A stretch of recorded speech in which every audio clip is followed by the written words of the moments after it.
At exactly 2:47 a.m., Alexander Reeves, billionaire CEO, Forbes 30, under 30, master of the universe, was on his knees in a nursery, begging 2 3-month-old babies to please, for the love of God, just close their eyes. They didn't. They hadn't. Not for 3 months. And Alexander Reeves, the man who'd built a tech empire before his 30th birthday, was about to discover that all his money, all his power, all his intelligence meant absolutely nothing to 2 crying infants. But tonight, everything was about to change. Because tonight, the new maid was starting her first shift. Let me take you back 6 hours earlier to when Alexander still believed he had control over his life.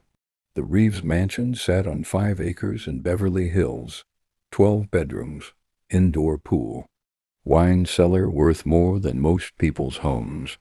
But none of that mattered anymore. In the master bedroom, Alexander stood before his mirror, dark circles under his eyes, preparing for another night of war. "You can do this," he told his reflection.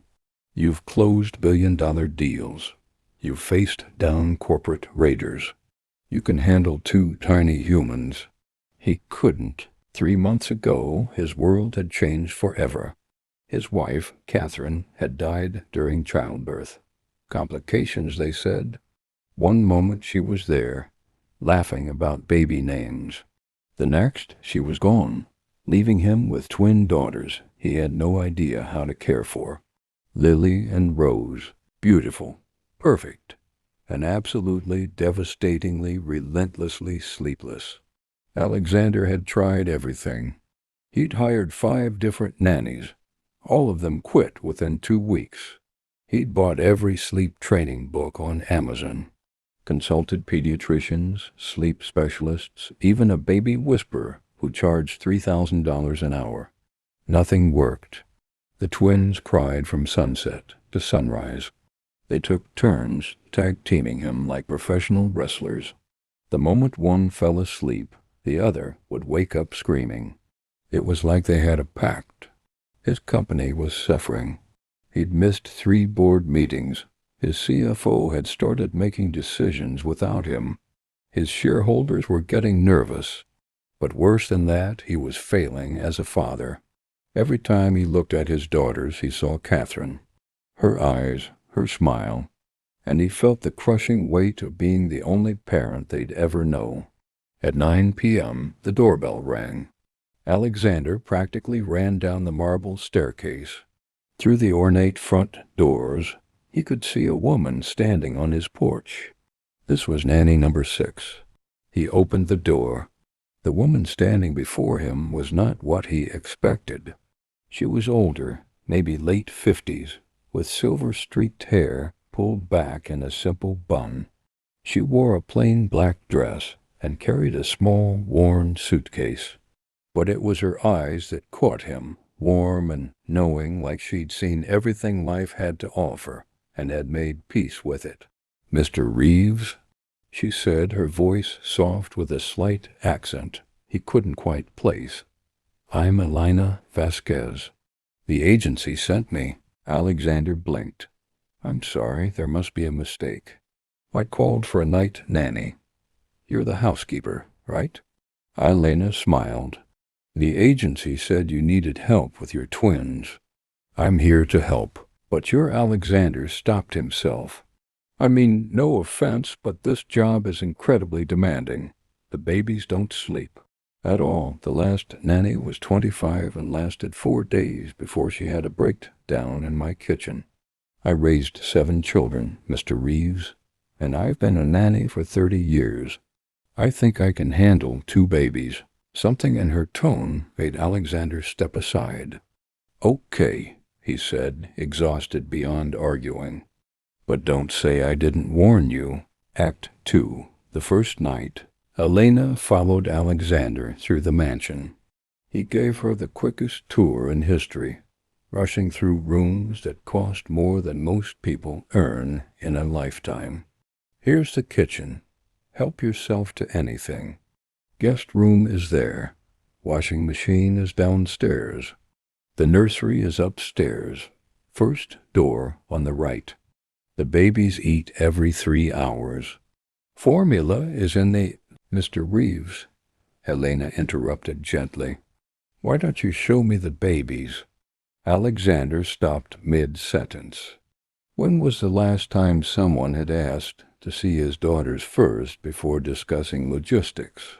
He led her upstairs.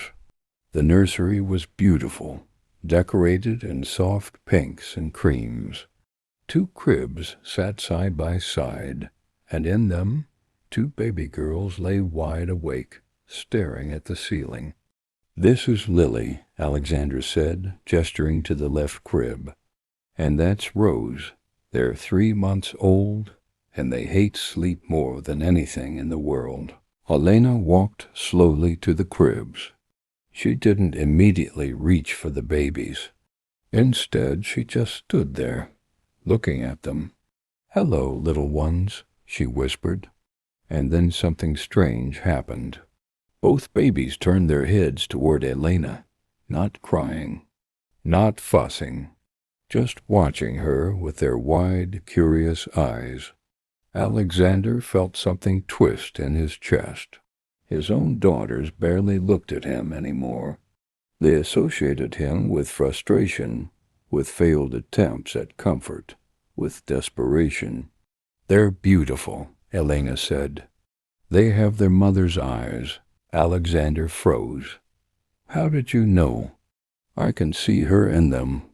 And I can see your grief, Mr. Reeves. It's in every corner of this room. For a moment, Alexander couldn't speak. No one had acknowledged it, not directly. Everyone tiptoed around Catherine's death like it was a stain they might spread by mentioning. I should let you get settled, he finally managed. I'll be in my office if you need anything. Though honestly, you'll probably need to quit by morning, so don't get too comfortable. Elena just smiled. We'll see. Alexander retreated to his office, but he couldn't focus. He kept waiting for the crying to start. He checked his watch. 9:47 p.m. Any minute now. 10 p.m. Nothing. 10:30 p.m. Still nothing. At 11 p.m., Alexander couldn't take it anymore. He crept upstairs, convinced something was wrong. The nursery door was slightly ajar. He peeped inside. What he saw made him question reality. Elena sat in the rocking chair between the 2 cribs, humming softly. Both babies were awake but calm, watching her with peaceful expressions. In her hands she held a small, worn photo album. This is your mama, she was saying softly, showing the babies a picture. See?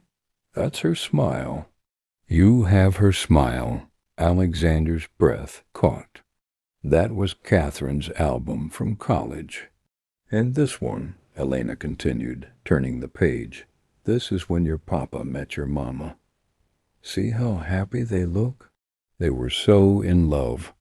They made you because of that love. Lily cooed softly. Rose's eyes were getting heavy. Your mama is watching over you, Elena whispered. Every night, she wants you to sleep, little ones. She wants you to dream. And she wants your papa to rest because he's trying so hard to be everything she would have been. Rose's eyes closed.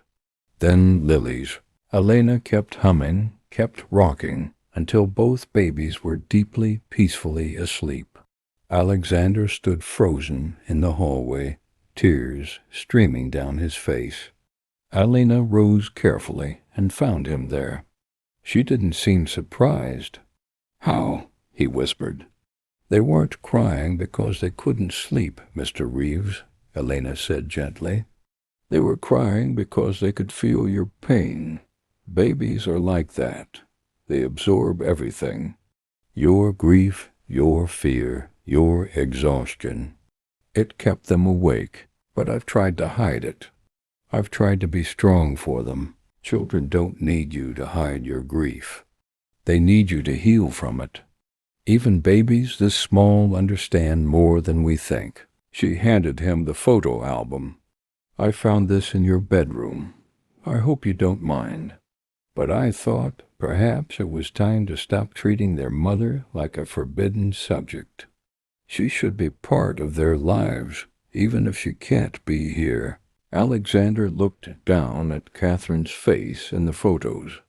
For 3 months, he'd avoided these pictures. They hurt too much. I don't know how to do this without her, he admitted. You don't have to know. You just have to try. And ask for help when you need it. That night, for the first time in 3 months, Lily and Rose slept for 5 straight hours. And so did Alexander. Over the next 2 weeks, Elena transformed not just the baby's sleep schedule, but the entire household. She established routines, but not the rigid, clinical kind Alexander had tried before. These were gentle rhythms built around the baby's natural patterns. She sang to them in Spanish, lullabies her own grandmother had sung to her. She gave them baths with lavender. She talked to them constantly, telling them stories about their mother, about their father, about the world they were growing into. But most importantly, she taught Alexander how to be present. You're always thinking 3 steps ahead, she told him one evening. In business, that's good. With babies, you have to be right here, right now. She showed him how to hold them without tension in his shoulders. How to read their cries, the subtle differences between hunger and tiredness and fear. How to rock them with confidence instead of desperation. They can feel when you believe it will work, Elena explained. When you pick them up thinking this won't help, they know. You have to believe you can comfort them. Slowly something shifted. The twins began sleeping 6 hours a night. Then 7. Alexander started returning to work, focused and clear-headed for the first time in months. His board noticed. His company stabilized. But more than that, he began to bond with his daughters. He'd been so consumed with keeping them alive, with just getting through each day, that he'd forgotten to actually know them. Now he learned that Lily was the adventurous one, always trying to grab new things. Rose was more contemplative, studying faces with serious concentration. He learned their favorite songs, their ticklish spots, the way they both giggled when he made silly faces. One night, 3 weeks after Elena arrived, Alexander found her in the kitchen after putting the twins to bed. They'd gone down easily, peacefully, both sleeping soundly by 8 p.m. I don't know how to thank you, he said. Elena was packing her small suitcase. Wait, what are you doing? Alexander felt panic rise. You can't leave. Please, I'll double your salary, triple it. Whatever you want. Mr. Reeves, Elena said gently. You don't need me anymore. Are you crazy? I absolutely need you. Without me, you'll be fine. You've learned everything you need. You know your daughters now. You trust yourself. That's all that was missing. And besides, Elena smiled, there's another family that needs help. A single mother in Brooklyn with a newborn who won't eat. The agency called me yesterday. Alexander stared at her. You're telling me you just go from family to family, fixing impossible situations? Something like that. Who are you? Elena laughed. I'm just a nanny, Mr. Reeves. A nanny who's seen a lot of families struggle with the same things. Grief, fear, the overwhelming responsibility of keeping tiny humans alive. And I've learned that most of the time, parents don't need an expert. They need permission to trust themselves. They need someone to tell them they're doing better than they think. She picked up her suitcase and headed for the door. "Elena," Alexander called. "Will I ever see you again?" She turned, her eyes twinkling. "If you ever truly need me, you'll know how to find me. But I don't think you will." And she was right. 6 months later, Alexander stood in the nursery, watching his 9-month-old daughters sleep peacefully. They went down at 7:30 p.m. every night now. They slept until 6 a.m. His company had just gone public.